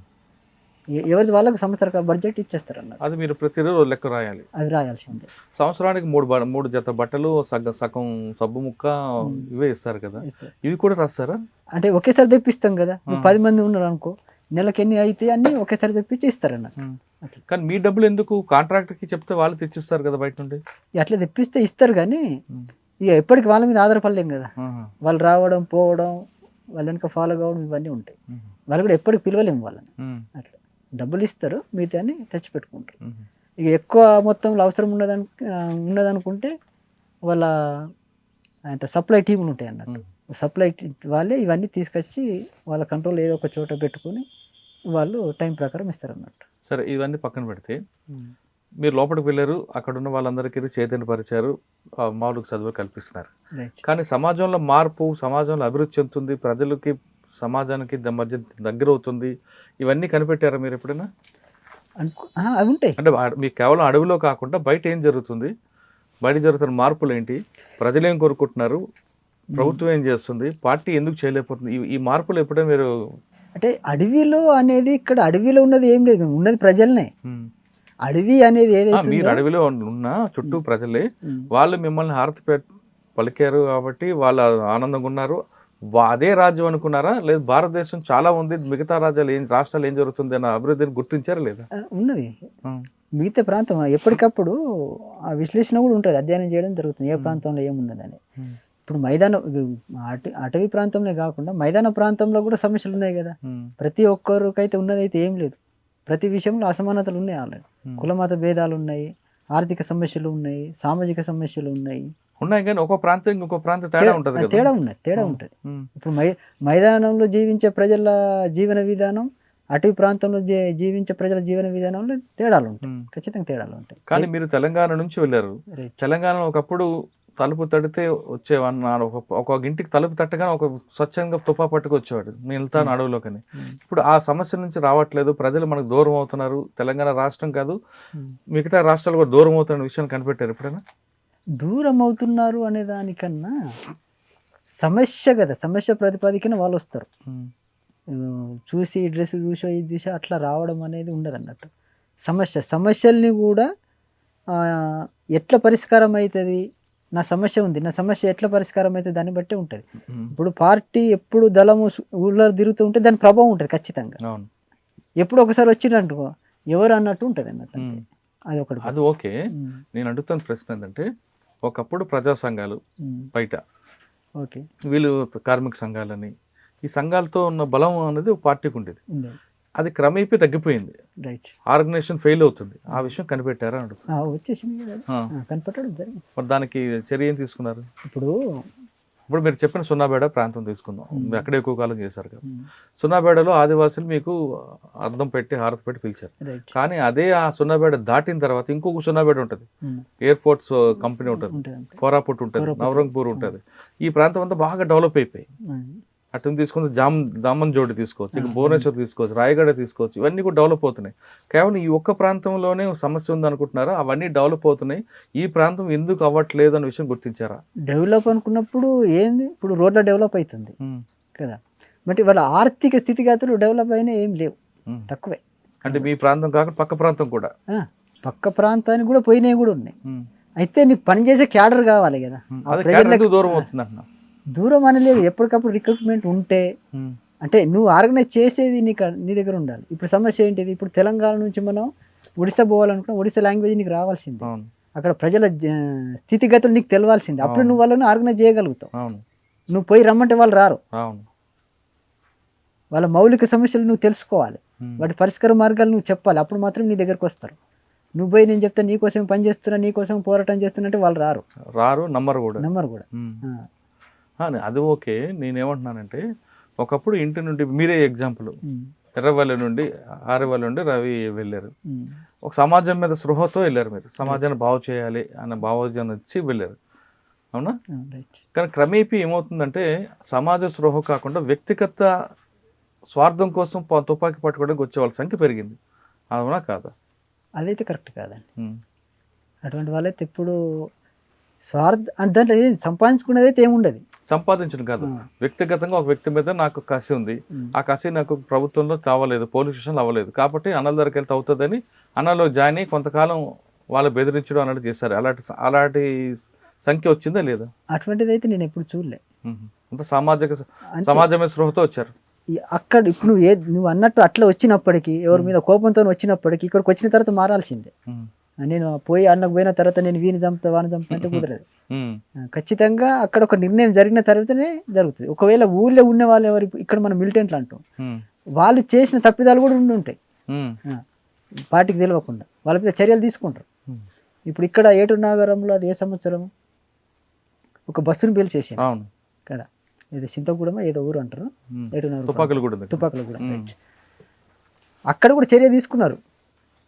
చర్య ఏం తీసుకున్నారు, ఫైరింగ్ జరిగింది, ఒక 7-8 మంది చనిపోయారు. వీళ్ళు ప్రతిగా ఒక బస్సులు పేల్చేయాలనుకున్నారు, వీళ్ళకి రిపోర్ట్ ఉన్నది కాబట్టి వాళ్ళ టాక్టిక్స్ వాళ్ళకు ఉంటాయి, పోలీసు వాళ్ళే. కాబట్టి ప్రజల బస్సులో వాళ్ళు ఎక్కిండ్రు, వాళ్ళ బస్సులో ప్రజలను ఎక్కించిండ్రు. కాబట్టి చెక్ చేసుకునే బాధ్యత వాళ్ళదే. చెక్ చేసుకోకుండా వీళ్ళకు మధ్యలో వాళ్ళు అక్కడనే 1 కిలోమీటర్ మధ్యలోనే వాళ్ళు చేంజ్ చేసుకుని వీళ్ళు చూడాలి.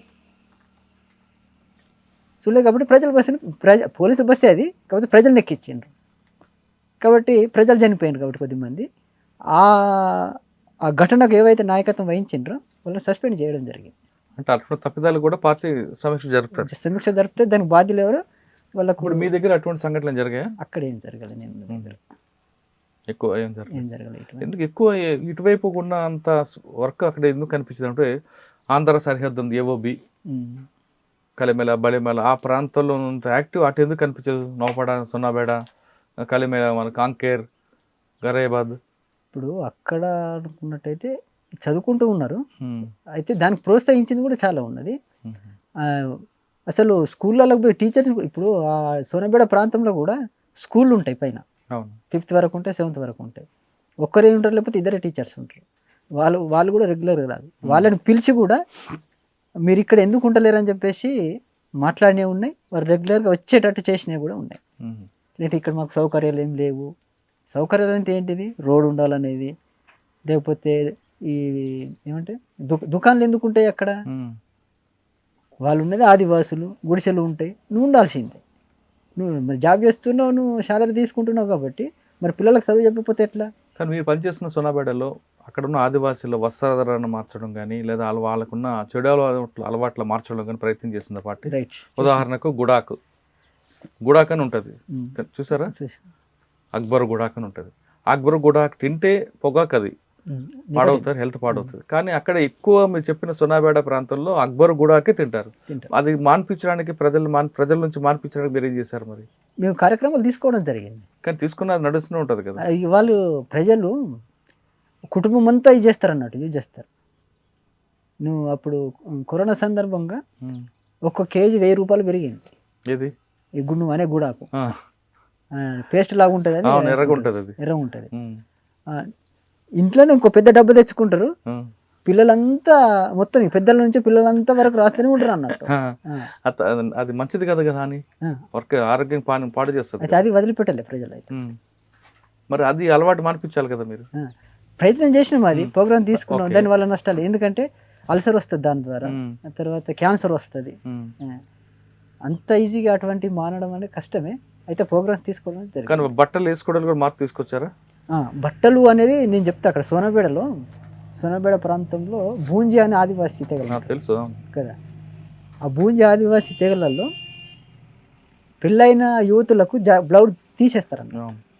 కాబట్టి వాళ్ళకి తీసేసే అంటే ఇష్టం లేదు మహిళలకు. కాబట్టి బ్లౌజ్ వేసుకునే విధంగా ఉండాలి. కాబట్టి అక్కడ పరిష్కరించింది ఏంది? వేసుకోవాలని అన్నాం అనుకో, ఆ తెగ పెద్దలు వ్యతిరేకంగా మారిపోతారు కదా. మరి అటువంటి సమస్య, ఆ సమస్యను ఆ పెద్ద మనుషులతో ఫస్ట్ మాట్లాడి, ఇప్పుడు సమాజం అభివృద్ధి అవుతుంది, టీచర్స్ కూడా పనిచేస్తున్నారు, పట్టణానికి వెళ్ళాలి, మరి బ్లౌజ్ లేకుండా పోతే విచిత్రంగా చూస్తారు కదా మీ జాతి వాళ్ళను అని మాట్లాడినప్పుడు వాళ్ళు కూడా ఒప్పుకున్నారు. వాళ్ళ లేడీస్ కూడా వచ్చి కూడా ఒప్పుకున్నారు. ఈ పరిస్థితి అంతా వీళ్ళే చేస్తున్నారు. ఎవరు చేస్తున్నారు? పురుషులు, తెగ పెద్దలు. వీళ్ళేమో సూట్ బూట్ వేసుకుంటారు, మాకేమో బ్లౌజ్ వద్దంటారు. చలికాలంలో చలికి మేము చచ్చిపోతున్నాం.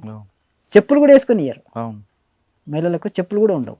వీళ్ళు తునికాకి పోయిపోతారు, కాలంతా మంటలే కదా. కాబట్టి వాళ్ళతో వీళ్ళతో కూర్చొని చేసిన తర్వాత శాంతియుతంగా మార్పు వచ్చేసింది. కాబట్టి ఒక ముసలి వాళ్ళు ఏం మాట్లాడిండ్రు వీళ్ళకైతే, కానీ ఇక మేము ఎట్లా ముసలిళ్ళం అయిపోతాం, రేపో మేము చచ్చిపోతాం, మమ్మల్ని వదిలిపెట్టాను, మేము వేసుకోము, మిగతా వాళ్ళందరికీ వేసుకోవడం వాళ్ళు కూడా చెప్పేసింది. అంటే ఇప్పుడు మీరు ఆ ప్రాంతంలో పెళ్ళైన ఆడవాళ్ళందరూ కూడా జాకెట్ వేసుకుంటారు. మళ్ళీ కొద్ది కాలం తర్వాత అంటే ఇది మళ్ళీ వాళ్ళ ఒత్తిడి కూడా వస్తుంది. దళం రావడం పోవడం తగ్గుతుంది అనుకున్నప్పుడు మళ్ళీ అది కాదు, మన సాంప్రదాయం మనం కొనసాగించాలి అని చెప్పేసి తీసేసినవి కూడా ఉన్నాయి. మళ్ళీ రిపోర్ట్స్ వచ్చినాయి. మీరు అప్పుడు ఏం చేశారు?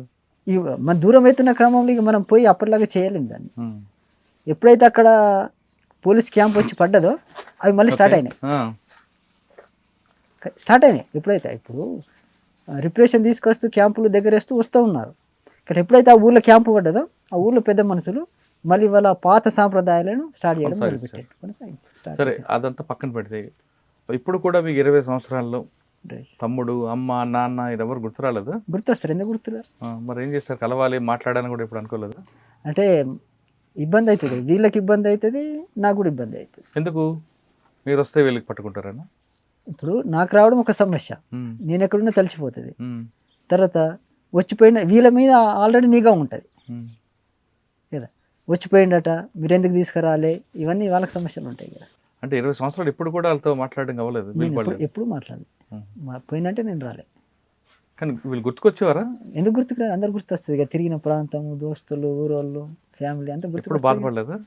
ఈ బాధ అనేది ఉండదు, ఒక లక్ష్యం కోసం పోయినామంటే అంతే గుర్తు వస్తుంది. ఇప్పుడు ప్రజలే మా తల్లిదండ్రులు అనుకుంటాం, అన్నదమ్ములు అనుకుంటాం వాళ్ళని. కాబట్టి వాళ్ళతో ప్రజల్లో ఉంటాం కాబట్టి వర్గ సంబంధం గొప్పది మీకు. అదే అనుకుంటాం. కాబట్టి అవంతా అయితే ఏం అనిపించింది ఏం లేదు, గుర్తు వస్తాయిలే. ప్రేమలు అభ్యతలు రాయకుండా మమతలు మమకారాలు ఖచ్చితంగా ఉంటాయి. అయినప్పటికీ కూడా ఈ పని చేయాల్సి ఉంటుంది విప్లవం కోసం. సరే, వీళ్ళు కాదని వెళ్ళాం, ఆ లక్ష్యం కోసం సాధించామని ఎప్పుడైనా సంతృప్తి పడ్డారా మీరు? చాలా మార్పులు వచ్చినాయి, ఎందుకు మార్పులు రాలే? ఇప్పుడు కష్టం, ఇక కష్టము అనుకున్నప్పుడు ప్రజలకు నష్టం అంతే, ప్రజలకు నష్టమే. ఇప్పుడు మా వ్యక్తిగతంగా మాకేం నష్టం లేదు. ఇప్పుడు కొద్ది రోజులు ఒక 20 సంవత్సరాల పాటు త్యాగం చేసినాం, సరే మళ్ళీ వచ్చేసినాం. కాబట్టి ఒక ప్రత్యామ్నాయం, ప్రతిపక్షం లేకుండా అయిపోతుంది అంతే. ప్రతిపక్షం ఉన్నప్పుడే ప్రజలకు న్యాయం జరుగుతుంది. అంటే ప్రతిపక్షం అంది సాయుధ పోరాటం దగ్గర బయటకు వచ్చి కూడా ప్రతిపక్షం పాత్ర పోషించవచ్చు కదా మీరు. ఇప్పుడు అసలు అవకాశం ప్రభుత్వాలు ఇవ్వాయి కదా. ఇప్పుడు మీలాంటి వాళ్ళు సమాజంలో రండి, పోటీ చేయండి, మిమ్మల్ని గెలిపిస్తామని స్థానిక ప్రజలు, గ్రామాల ప్రజలు మీకు స్వాగతం పలుకుతున్నారు కదా. మీలాంటి వాళ్ళు కావాలి, మీ త్యాగం అవసరం ఇక్కడ. దానికి అవకాశం ఇవ్వరు, ఇచ్చే అవకాశం లేదు. అట్లా అనుకుంటే ఇప్పుడు ప్రభుత్వం చెప్పాలి కదా, మీరు తుపాకులు వదిలేయండి, అదే పార్టీ, మీరు తుపాకులు వదిలేయండి, అదే పార్టీగా ఉండి మీరు ఎలక్షన్లో పోటీ చేయండి, అవకాశం కల్పిస్తామని ప్రభుత్వం ప్రకటించలేదు. ఎందుకు ప్రకటించాలి? మీ రోజు పోటీ చేసి తుపాకు విడిచిపెట్టి వస్తే ప్రభుత్వం ఎందుకు కాదంటే మీకు ప్రకటించాలి. కేంద్ర ప్రభుత్వం అయితే ప్రకటించింది లేదు. ప్రజాస్వామ్యబద్ధంగా ఎన్నికల్లో పోటీ చేయడానికి సిద్ధమా కాదా ఇప్పుడున్న పరిస్థితుల్లో? చేయొచ్చు. సరే, పార్టీకి ప్రజలకు దూరం పెరగడానికి మనం తీసుకున్న నిర్ణయాలు, మనం తీసుకున్న కరెక్ట్ సమస్యను పరిష్కరించలేకపోతున్నాం, సమాజంలో మార్పులను గుర్తించలేకపోతున్నాం. దీనివల్ల ప్రజలకి పార్టీ దూరం అవుతున్న విషయాన్ని 2011లోనే మీరు ఒక డాక్యుమెంట్ రాసుకున్నారు, వాస్తవా కాదు? వాస్తవమే. 2011లోనే గుర్తించారు మీరు. 2011లో గుర్తించిన తర్వాత ఆ డాక్యుమెంట్ ఆధారంగా మరి మీరు ఏంటి ఆ సమస్య పరిష్కారం ఏం తీసుకొచ్చారు? అంటే ఇక్కడ సమస్య అనేది గుర్తించడం అనేది జరిగింది. అయితే ఆ వర్గంలో పోయి పనిచేసేటటువంటి క్యాడర్ లేరు. అంటే సంఖ్యాపరంగా ఉన్నారు ఫుల్గా, కానీ వాళ్ళను ఆర్గనైజ్ చేసేటువంటి టాలెంట్ ఉన్నటువంటి క్యాడర్ లేకపోవడమే. నువ్వు ఇప్పుడు చదువుకున్న వర్గంలోకి నువ్వు వెళ్ళాలనుకున్నప్పుడు అటువంటి క్యాడర్ కావాలి కదా నీకు, అటువంటి ఆర్గనైజర్స్ కావాలి. ఎందుకు దూరం అయ్యారు ఆర్గనైజర్? మరి తయారు చేసుకోవాలి, పార్టీ తయారు చేసుకోలేకపోయింది. మరి 2011లోనే ఆ సమస్య గుర్తించారు, డాక్యుమెంట్ రాసుకున్నారు. 2013లో అదే డాక్యుమెంట్ ఉంది, 2019లో అదే డాక్యుమెంట్లో తీసుకొస్తున్నారు. అంటే డాక్యుమెంట్లు రాసుకోవడం తప్ప దాన్ని ఆచరణలో మాత్రం క్యాడర్ తయారు ఆర్గనైజర్స్ ఎవరైతే ఉంటారో వాళ్ళు కావాలి. ఇప్పుడు పార్టీ అనేది ఆదివాసీ ప్రాంతానికే పరిమితమై ఉన్నది కాబట్టి నీ రిక్రూట్మెంట్ కూడా అక్కడి నుంచి వస్తుంది. అవును. ఇప్పుడు వాళ్ళు మళ్ళీ పట్టణాలకు రావాలి, మైదాన ప్రాంతాలకు రావాలి. అట్లా తయారు చేసుకొని పంపాలి, కానీ వాళ్ళని ఉన్న వాళ్ళని కూడా తయారు చేయలేకపోయింది అనేది వాస్తవం. అంటే ఆర్గనైజ్ చేయడంలో పార్టీ వైఫల్యం చెందింది వాస్తవం. ఓకే. 2011 గుర్తించిన సమస్యని 2025 వరకు, అంటే ఎన్ని సంవత్సరాలు? దాదాపు 14 సంవత్సరాలు. 14 వరకు. ఇప్పుడు నిర్ణయం తీసుకొని మీ సాయుధ పోరాటం విరమిస్తాం, ప్రభుత్వంతో చర్చలకు సిద్ధం అంటే ఇప్పుడు ప్రకటించే పట్ల ఎంత నష్టం జరగాల్సింది జరిగిపోయిందా లేదా? జరిగిపోయింది. ఇదే మీరు ముందే చేస్తుంటే ఇప్పటి వరకు చనిపోయిన దాదాపు 1000 మంది వరకు, 1000-1500 వరకు అమరులు అయ్యారు కదా, వాళ్ళకి ప్రాణాలకి రక్షణ ఉండేదేమో అప్పుడు కదా. అట్లాంటిగా నష్టాలు అనేటువంటివి ఉంటాయి, త్యాగం చేయాల్సిందే. అయితే మరి పార్టీ అక్కడ ఉన్నటువంటి కమిటీలో సకాలంలో వాటిని అంటే నడిపించడంలో కూడా సమస్య ఉన్నది. ఇప్పుడు భారతదేశ యొక్క పరిస్థితులను అర్థం చేసుకొని దానికి అనుగుణంగా అంటే పోరాట రూపాలు, నిర్మాణాలు అంటారు అన్నట్టు. కాబట్టి వాటిని తీసుకోవడంలో ఫెయిల్యూర్ అయింది అనేది 100% కరెక్ట్. కానీ 2011లో తీసుకున్న నిర్ణయాన్ని 2025 అమలు చేసి ఈ మధ్యకాలంలో జరిగిన అమరులైన నష్టం ఎవరిస్తారు? ఆ కుటుంబాలు ఎవరు ఆదుకుంటారు? ఆ కుటుంబాలకు ఏం సమాధానం చెప్తారు మీరు? ఇప్పుడు మిమ్మల్ని నమ్మి మీరు చేసిన ఏవైతే లక్ష్యం ఉందో ఆ లక్ష్యాన్ని నమ్మి జరుగుతుంది అనుకుని వచ్చిన వాళ్ళ కుటుంబాలన్నీ ప్రాణాలు కోల్పోయారు కదా, ఆ కుటుంబాలు జరిగే నష్టాన్ని ఎవరు తీరుస్తారు? ఇప్పుడు ఈ కుటుంబానికి నువ్వు ఇంట్లో నుంచి బయటికి వెళ్ళినప్పుడు ఆ కుటుంబానికి నష్టం కదా. నువ్వు విప్లవం అనేది దాని దీర్ఘకాలం, ఇప్పుడో రేపు వచ్చేది కాదు. అది ఇది దీర్ఘకాల యుద్ధమే కాదన్ను. వాళ్ళు కూడా కుటుంబానికి చెప్పి రాలేదు, ఆయన ఇష్టపూర్వకంగా వచ్చాడు, అంతే. ఆయన అనుకున్న లక్ష్యాన్ని సాధిద్దాం వచ్చాడు, రైట్. కానీ లక్ష్యం సాధించలేకపోయాడు, సరికదా ప్రాణాలు కోల్పోయాడు. అటువంటి వాళ్ళకి, అటువంటి వాళ్ళ కుటుంబాలు, అమరుల కుటుంబాలు, ఎప్పుడైనా బంధుమిత్రుల కుటుంబాలు మీకు ప్రశ్నిస్తే దానికి ఏం సమాధానం చెప్తారు? ఇప్పుడు మా వాళ్ళకి నాన్న ఉన్నారు ఉదాహరణకి, మా నాన్న సమాజ స్పృహతో ఒక లక్ష్యం సాధించాలి ఉద్దేశంతో మీ ఉపన్యాసాలు విని మీతో కలిశాను, మా నాన్న లేరు కానీ అనుకున్న లక్ష్యం సాధించారంటే అది లేదు అని ఎవరైనా నేనే ప్రశ్నిస్తే మీరు ఏం సమాధానం చెప్తారు? అంటే విప్లవం అనేది అనుకున్నంత ఈజీగా రాదు. ఇది సమాజము అనేటువంటిది రెండు వర్గాలుగా ఉన్నది కదా. ఒకటి పీడిత వర్గం, మరొకటి పీడనకు గురయ్యే వర్గం ఒకటి ఉన్నది. కాబట్టి ఈ వర్గాలు లేకుండా చేయడమే విప్లవం యొక్క లక్ష్యం. అవును. కాబట్టి ఇది చాలా సుదీర్ఘ కాలం పడుతుంది అన్నట్టు. ఓటమి గెలుపు అంతిమంగా ప్రజలదే గెలుపు అవుతుంది. కాబట్టి దీంట్లో చాలా త్యాగాలు కూడా చేయాల్సి ఉంటుంది. దాంట్లో భాగంగానే మీ కుటుంబం మా కుటుంబం. కానీ మీకు అదే సిద్ధాంతంలో సమయానికి అనుకూలంగా మన మార్పు రావాలి, కానీ ఒంటెద్దు పోకూడదని కూడా మీకు మా విజన్లో ఉంది. కానీ మీరు ఒంటెద్దు పోకడలతో పోవడం బట్టి భారీ నష్టం అనే విషయాన్ని గుర్తిస్తారా? ఖచ్చితంగా తప్పిదాలే.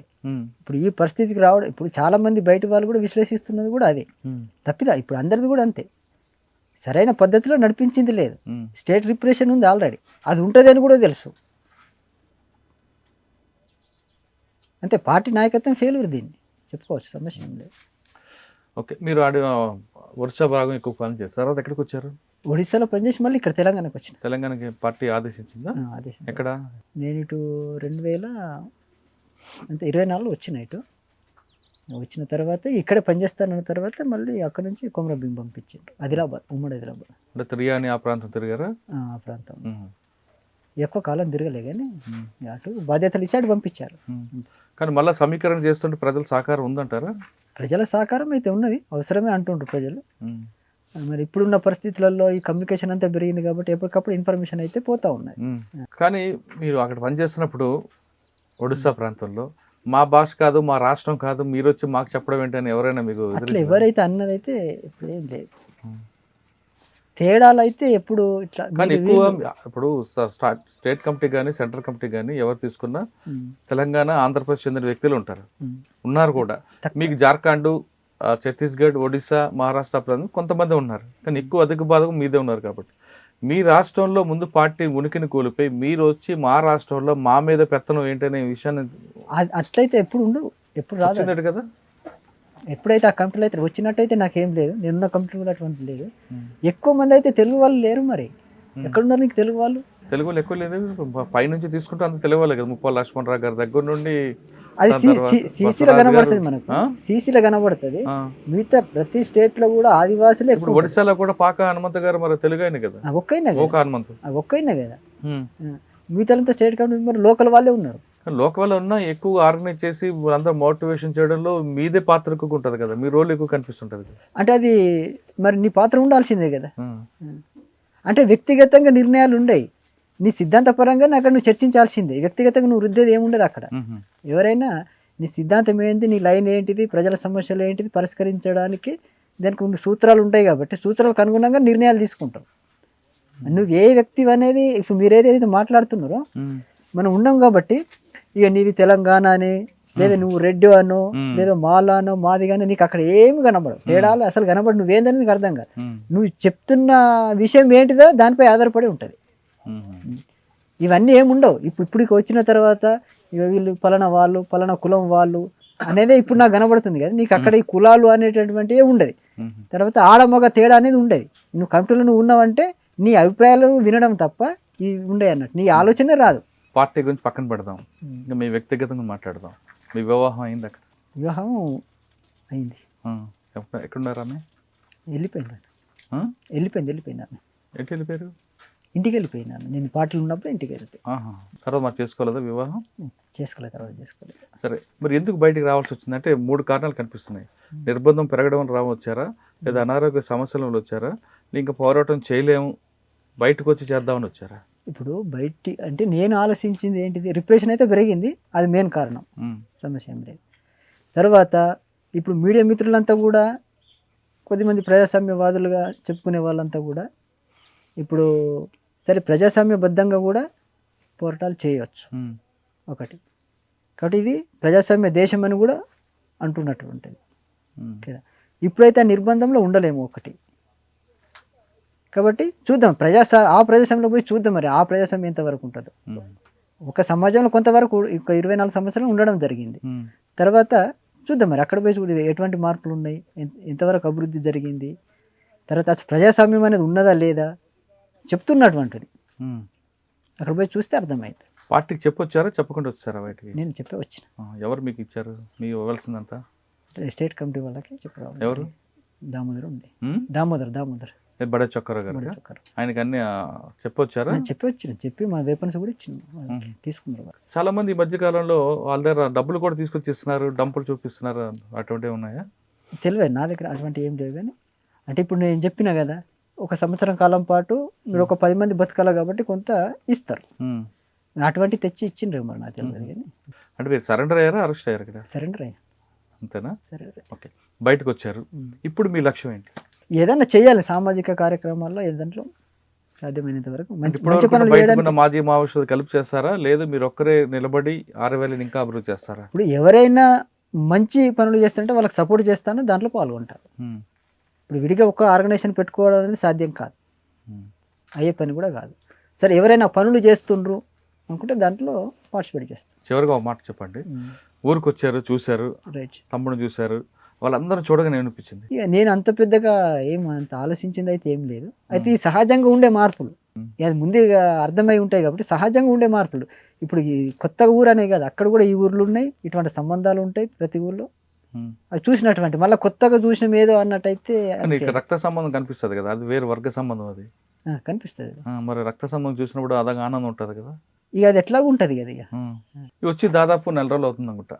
4 రోజులు అవుతలే కానీ 15 రోజులు సరే, 15 రోజులు, వారమే దాటింది. దాటింది. ఒక్కసారి ఆలోచించారా? మీ మీ సగ యవ్వనం అంతా కూడా సామాజిక స్పృహకి ఇచ్చారు. రైట్. ఆ? ఇప్పుడు ఏం చేద్దాం అనుకుంటున్నారు? అంత పోయింది, నా యవ్వనం సగం పోయిందని అనుకుంటున్నారా, లేదు నేను అనుకున్న లక్ష్యానికి ఆ త్యాగం చేశాను అనుకుంటున్నారా, లేదు నాకు తెలియక నేను ఈ విధంగా చేశాను అనుకుంటున్నారా? అదైతే వేస్ట్ అయిందైతే నేను అనుకోవట్లేదు. మ్మ్. కొంతవరకు ఆ సర్వీస్ చేశారు, అదైతే సఫలం కాలేదు, సక్సెస్ కాలేదు, అయినా కూడా ఆ మేరకు అయితే జరిగింది. ఈ అక్కడి నుంచి మరి ఎటు పోతుంది అనేది వేరే విషయం. మ్మ్. కాబట్టి మిగతా కాలాన్ని చూద్దాం ఈ సమాజంలో ఏంటిది, ఈ ప్రజాస్వామ్యం అంటే ఏంటిది, ఎంతవరకు ఉంటుంది. చివరిగా చెప్పండి, ఇంకా కొంతమంది అజ్ఞాతలు ఉన్నారు. ఇప్పుడు పరీక్ష ఆపరేషన్ కాగారు అనేది దగ్గర పడుతుంది. రైట్. ఈ క్రమంలో వాళ్ళకి అక్కడే ఉండే ఆ లక్ష్యం లక్ష్యం నెరవేరే వరకు చివరి వరకు అక్కడ ఉండమంటారా, లేదు ప్రజాస్వామ్యంలోకి వచ్చి ఇక్కడ కూడా మనం అనుకున్న లక్ష్యాన్ని సాధిద్దామని మీరు ఏమైనా పిలిపిస్తారు? పిలుపు అంటే ఇది ఏదైతే మార్క్సిజం అనే సిద్ధాంతం ఉన్నదో అది కొన్ని రకాలుగా అర్థమైంది. ఇప్పుడు మనం ఇక్కడ చూస్తే మన దేశంలో మనం చూసుకున్నట్టయితే ఎర్రజెండా పార్టీలు, కమ్యూనిస్టు పార్టీలు అనేటువంటి 100కు పైగా ఉంటాయి. అదే మార్క్సిజం సిద్ధాంతం ఒక్కొక్క రకంగా ఏర్పడ్డది, అర్థమైంది. కాబట్టి ఇక మేము ఇట్లా విప్లవాన్ని విజయవంతం చేయొచ్చు, నూతన ప్రజాస్వామిక విప్లవాన్ని విజయవంతం చేయొచ్చు అని ఒక్కొక్క రకంగా వాళ్ళు ఒక్కొక్క లైన్ తీసుకొని ఉన్నారు కదా. కాబట్టి ఇప్పుడు వీళ్ళని చూస్తే ఏంది, మరి సాయుధ పోరాటం ద్వారానే వస్తుంది అనుకున్న వాళ్ళు రారు, అది వాళ్ళ ఇష్టం. ఇక సాయుధ పోరాటం ద్వారా జరిగే లక్ష్యం అది అసలు జరిగే పనేనా? ఇది దీర్ఘకాల యుద్ధం అని మీరే చెప్తున్నారు. రైట్. ఆ? రైట్. ఈ దీర్ఘకాల యుద్ధంలో ఎంతోమంది త్యాగాలు ఉంటాయి, ఎంతోమంది ప్రాణాలు కోల్పోతారు. రైట్. అంటే ఇది అలాగా నడుస్తూనే ఉండాలి, అది దీనికి ఒక పులి స్టాప్ అదా ఉంటుంది. అంటే ఒక బలమైన శత్రువుతో పోరాడినప్పుడు ఖచ్చితంగా ఆ శక్తినంతా సమకూర్చుకోవాలనుకున్నప్పుడు చాలా టైం పడుతుంది. అవును. ఇప్పుడు చూస్తున్నప్పుడు మన స్టేట్ చూస్తున్నట్టయితే, భారత స్టేట్ చూస్తున్నట్టయితే చాలా బలంగానే ఉన్నది. ఇప్పుడు పరిస్థితి చూస్తున్నారు, భారతదేశంలో మరోసారి విప్లవం వచ్చే అవకాశం ఉందంటారు ఇంత అభివృద్ధి జరిగిన తర్వాత కూడా? అంటే అభివృద్ధి అనేది ఏదైతుందో మౌలికంగా జరగాల్సిన అవసరం ఉన్నది, పునాది నుంచి జరగాల్సిన అవసరం ఉంది. ఓకే, పునాది నుంచి జరగాలి. ఆ పునాది నుంచి వాస్తవంగా సమాజపరంగా మనం చూసినట్టయితే, నేను అధ్యయనం చేసింది కష్టం. ఈ ప్రభుత్వాలు అయితే చేయలేవు, మౌలిక మార్పు తీసుకురావడం అయితే కష్టం పునాది నుంచి. అయితే దాంట్లో కొద్ది మేరకు చేయగలుగుతాయి. మన ఊళ్ళలో చూస్తూ ఉన్నాం. ఏంటిది, ముందైతే వెహికల్స్ ఎవరికి ఉండేటివి కాదు, ఇప్పుడు దళితులు కూడా ఇళ్ళల్లో కూడా కార్లు ఉంటున్నాయి. మంచిది, ఆ మేరకే అభివృద్ధి కదా. అట్లా జరగగలిగితే కనుక మౌలికంగా పునాది పరంగా కావడం అనేది టోటల్గా ఇప్పుడు కులాలు లేకుండా అయితే చేయలేరు, చాలా కష్టం. కానీ బయటకు వచ్చిన వాళ్ళందరినీ కూడా మీరు 20 సంవత్సరాలు త్యాగం చేసి బయటకు వచ్చారు. రైట్. మీలాంటి వాళ్ళందరినీ ద్రోహులు అంటుంటారు కొంతమంది. ఆ ద్రోహి అన్న పదానికి మాట్లాడే వాళ్ళకి మీరు ఇచ్చే సమాధానం ఏంటి? ద్రోహి అనేది దీనికి కాదు, ఎవరిని ద్రోహి అంటారు అనుకున్నప్పుడు అక్కడ ఇప్పుడు పార్టీలో ఏముంది, నువ్వు పోవచ్చు, శాలరీ అయితే ఏముండదు, సంపాదించుకోవడం ఏముండదు, నువ్వు త్యాగం చేయాల్సిందే. నీ ఏ వయసులో అయినా కూడా నువ్వు త్యాగం చేయాల్సిందే. నువ్వు ఎంతవరకు చేస్తావో చెయ్యు, శాత కాకపోతే నువ్వు వెళ్ళు. పోతా అంటే అద్దెని వాళ్ళే ఉండరు, ఆ స్వేచ్ఛ ఉంటుంది. పార్టీలు జాయిన్ కావడానికి స్వేచ్ఛనే, బయటికి రావడానికి కూడా స్వేచ్ఛనే. నువ్వు పార్టీ అనకుండా బయట ఉన్న కొన్ని సంఘాలు పార్టీ ద్రోహులు వేరు అంటుంటారు. ఇప్పుడు ద్రోహులు అంటే ఇప్పుడు పార్టీకి నష్టం కలిగించి అట్టు చేస్తే పనులు ఖచ్చితంగా ద్రోహమని అంటారు వాళ్ళ భాషలో. అంటే బయట ఉండి మాట్లాడే వాళ్ళు మీలాంటి వాళ్ళకి ద్రోహి అన్నప్పుడు అందరు అన్నారు కదా, అందరికి ఎందుకు అంటారు? ఇప్పుడు పార్టీకి ఏదో ఒక గ్రూప్గా తయారు చేసుకొని గ్రూప్గా విడిపోవడం అనేది, ఇప్పుడు ఒడిస్సాలో సభ్యచాచి పండా ఉండే, ఆయన పార్టీకి విరుద్ధంగా ఇది చేసి కొద్దిమంది వ్యక్తులతో తుపాకులతో వెళ్ళిపోయాడు, ఆయన ద్రోహి అంటారు. నువ్వు ఏదంటే పార్టీలో చర్చించాలి కదా, దాని కమిటీ ఉన్నది, ఆయన ఒక స్టేట్ కమిటీ కార్యదర్శిగా పనిచేసిండు. అని చెప్పకుండానే చీలికలు తీసుకొచ్చి తుపాకులతో పార్టీకి నష్టం చేసిండు కదా. పోయిన తర్వాత వాళ్ళు కూడా లేరు కానీ, కాబట్టి నష్టం చేసిండు కాబట్టి పార్టీకి ద్రోహం చేసినట్టే అది. ఇప్పుడు పార్టీ నుంచి వచ్చేవాళ్ళు కొంతమంది తుపాకులతో వచ్చేవాళ్ళు తుపాకులు పట్టుకొని రావడం అంటారా కరెక్ట్ అంటారా? లేదు పార్టీ ఇచ్చిన డబ్బులు ఖర్చు కోసం ఇచ్చిన డబ్బులు కూడా తీసుకొచ్చి రావడం కరెక్ట్ అంటారా? అది కరెక్ట్ అని మనం చెప్పలేము, వాళ్ళ పరిస్థితి ఎట్లుందని. అంటే కొంతమంది ఏమంటారంటే తుపాకులతో రావడం కూడా తప్పు, ఎందుకంటే పార్టీ ఆస్తుంది, పార్టీ ఇచ్చిన వాచ్ని కూడా ఇచ్చి వస్తాం అనేది కొంతమంది. ఇక వాళ్ళ నిజాయితీకి సంబంధించి మరి కొంతమంది డబ్బులు కూడా కాదు, అది ప్రజల డబ్బు కాబట్టి పార్టీకి ఇచ్చే రావాలి తప్ప తీసుకొచ్చి ఇవ్వకూడదు ప్రభుత్వం ముందు అంటారు. వాళ్ళు అంటే వాళ్ళ నిజాయితీకి, ఎవరి నిజాయితీకి వాళ్ళు. ఇప్పుడు మనం పోయింది కట్టుబొట్టలతో పోయినాం కదా, పని చేసినావు, అది నువ్వు త్యాగం చేసినావు, అంతకే నీకేమి జీతం అనేటువంటి దొరకదు. కాబట్టి నువ్వు ఆ ప్రజల్ని నువ్వు తీసుకురావడం అనేది కూడా సరైనది కాదు కదా. అదే మీరు వాళ్ళకి ఏం పిలిపిస్తారు ఇప్పుడు అజ్ఞాతంలో ఉన్న వాళ్ళకి? ఇప్పుడు అజ్ఞాతంలో వాళ్ళ ఇష్టం, ఇక వాళ్ళ ఇష్టం. దీని మీద నమ్మకం ఉంటే మేము ప్రజాస్వామ్యబద్ధంగా మేము వచ్చి కొట్లాడతామంటే కొట్లాడచ్చు, స్వాగతం. అది మీ ఇష్టం, మీ ఇష్టం. ఏం చేస్తారు ఇప్పుడు? ప్రస్తుతం అయితే కామన్ మ్యాన్గా బతకాల్సిందే, అంటే కామన్ మ్యాన్. అంటే మనిషి బతకడానికి ఆర్థికంగా కావాలి కదా, అవన్నీ కూడా ఇప్పుడు మీకు సమకూరుతాయా? అంటే ప్రభుత్వం ఆ లోకిపల్లి దాన్ని వచ్చిన డబ్బులేనా? అంతే, అవి ఇంకా వేరే ప్రభుత్వం ఎట్లాగో సహాయం చేస్తుంది, అది ఉంటుంది, మిగతా పనులు చేసుకోవచ్చు. ఆల్రెడీ నాకు ఒక కంప్యూటర్ ఆపరేటర్ వచ్చు, పెట్టుకుని బతుకోవచ్చు, సమస్య ఏం లేదు. నేను ఆర్ఎంపీ కూడా చేస్తాను, అది కూడా పెట్టుకుని బతుకోవచ్చు. ఆర్ఎంపీ డాక్టర్గా చేయగలుగుతుంది. అంటే ఏ రోగం వస్తే ఆ రోగాన్ని మందులు ఆర్ఎంపీలాగా చేస్తాను, నేను అదంతా చేస్తాను. ఇప్పుడున్న పరిస్థితుల్లో ప్రజాస్వామ్యబద్ధంగా చేయొచ్చు అంటున్నారు ఎర్రవెల్లి రవి. అయితే అజ్ఞాతులు ఉన్నవారు వాళ్ళ వ్యక్తిగత సలహా మేరకు రావాలి తప్ప ఒకరు చెప్పడం అనేది నా డ్యూటీ కాదంటూ ఎర్రవెల్లి చెప్తున్నారు. ఒకప్పుడు సమాజ స్పృహతో వెళ్ళే వాళ్ళ సంఖ్య ఉండేది కాబట్టి పార్టీకి బలంగా ఉండేది, కానీ క్రమేపీ అది తగ్గిపోవడంతో పార్టీ కూడా నష్టపోయింది. అంతేకాకుండా సమాజంలో అంటే పార్టీని ఆర్గనైజ్ చేయడంలో కూడా నాయకత్వం వైఫల్యమే ఈరోజు ప్రజలకి పార్టీకి గ్యాప్ రావడానికి ప్రధాన కారణం అంటూ ఎర్రవెల్లి రవి విశ్లేషిస్తున్నారు. ఇది ఈ వారం ఎర్రవెల్లి రవితో ఎక్సలెంట్. వచ్చే వారం మరొక ఇష్టం మళ్ళీ కలుద్దాం. అంతవరకు నమస్తే, thank you very much. iDreams, this police diaries is something very, very valuable towards that. I must really appreciate Murali, your insights. iDreams founder and CEO చిన్న వాసుదేవ్ రెడ్డి గారితో మురళీధర్ క్రైమ్ స్టోరీస్ చాలా ఫేమస్ అయిపోయినాం.